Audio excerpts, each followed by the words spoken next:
Morning, good morning. Nandito tayo ngayon sa Island Heights Subdivision, Antipolo City. Corner lot. 971 square meter. Ang ganda ng view.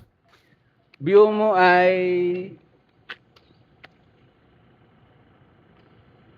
Mamadyo.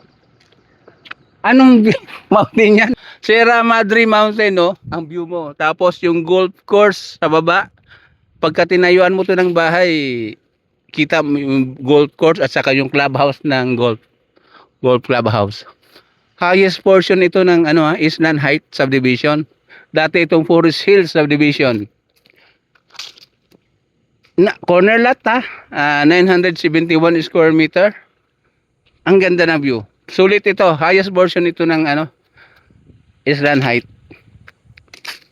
Ulit ang ganda ng view. Yung golf course sa baba, kita mo, tsaka yung clubhouse ng golf course, Sierra Madre Mountain. Yun ang pinaka-view mo dito. Thank you sa mga interesado. This is lang. Unahan nyo na.